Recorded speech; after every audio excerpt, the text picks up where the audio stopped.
আপনার ভিডিওতে কি ভিউ কমে যাচ্ছে? আপনি কি আপনার মনিটাইজেশনের টার্গেটটা পূরণ করতে পারতেছেন না ভিউ টাইম এর জন্য? তাহলে এই ভিডিওটা আপনার জন্য। তো হ্যালো গাইস, কেমন আছো সবাই? দেশি ফ্রিল্যান্সারে তোমাদের স্বাগতম। তো বেশি কথা না বলে চলুন আমাদের ভিডিওটা শুরু করা যাক। ভিডিওটা শুরু করার আগে যারা আমার চ্যানেলে নতুন তারা অবশ্যই আমার চ্যানেলটা সাবস্ক্রাইব করে দিবেন এবং পাশে থাকা বেল আইকনটা প্রেস করে দিবেন। আর যারা এই মুহূর্তে সাবস্ক্রাইব করে ফেলেছেন তাদেরকে অসংখ্য ধন্যবাদ।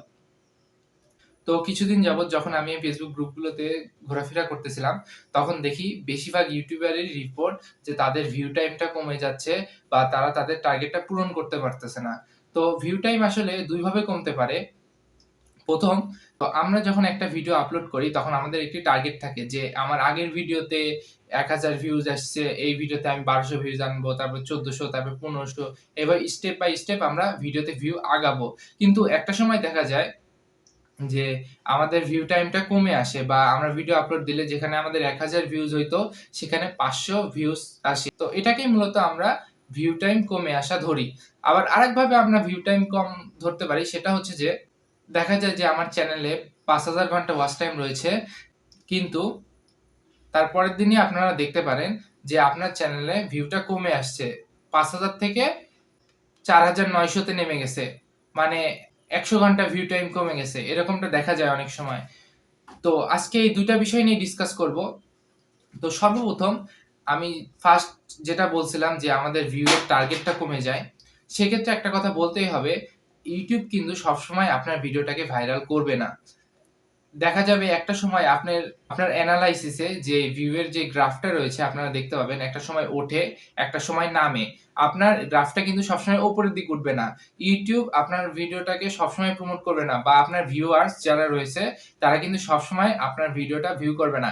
আপনার যে ভিডিওটার মানুষ ভালো লাগবে সেই ভিডিওটাতে কিন্তু ভিউ বেশি আসবে। আর যে ভিডিওটা মানুষের ভালো লাগবে না বা মানুষের উপকারে আসবে না সেই ভিডিওটা কিন্তু ভাইরাল হবে না বা সেই ভিডিওতে ভিউজ আসবে না। সেক্ষেত্রে কিন্তু আমাদের গ্রাফটা নেমে যায়। আবার একটা সময় দেখা যায় যে এই গ্রাফটা আবার উঠে যাচ্ছে। তো এটাই মূলত বিষয়। আমরা যদি আমাদের কনটেন্টে ভালো পরিবর্তন নিয়ে আসতে পারি এবং আমরা যদি আমাদের কনটেন্টের মাধ্যমে মানুষদের ভালো কিছু শেখাতে পারি বা এন্টারটেইন করতে পারি, সেক্ষেত্রে কিন্তু আমাদের ভিউজটা বাড়বে এবং একটা সময় দেখা যায় যে যখন আমাদের কনটেন্টের মধ্যে কোনো কমতি থাকে তখন আমাদের ভিউটা কমে যায় বা এছাড়াও টেকনিক্যাল ইস্যুর জন্য অনেক সময় এটা হয়ে থাকে। আর সেকেন্ড স্টেপ যেটা বললাম, আপনার YouTube চ্যানেলে ৫,০০০ ঘন্টা ভিউ টাইম হওয়ার পরেও আপনার ৪,৯০০ দেখায় তার পরের দিনই। এটার মূল কারণ হচ্ছে যখন আপনি আপনার ভিডিও মানুষের কাছে নিজে প্রমোট করবেন বা আপনার ফ্রেন্ডরা যারা আপনার ভিডিওটা দেখে বা আপনি যদি আপনার Gmail দিয়ে একই ডিভাইস থেকে একাধিকবার ভিডিও দেখেন, তখন কিন্তু এই ভিউ টাইমটা কাউন্ট হবে না।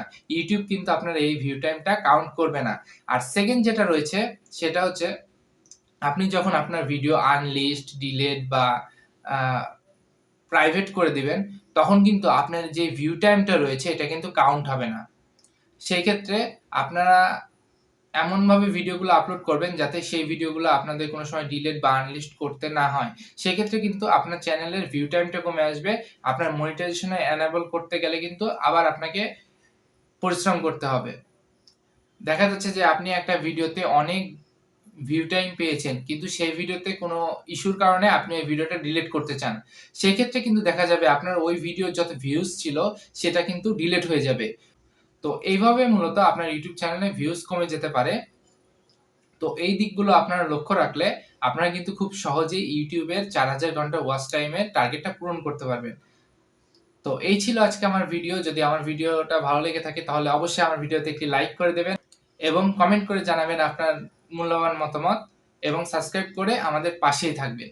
তো আজকে এই পর্যন্তই। দেখা হবে আবার পরের ভিডিওতে। ভালো থাকবেন, সুস্থ থাকবেন।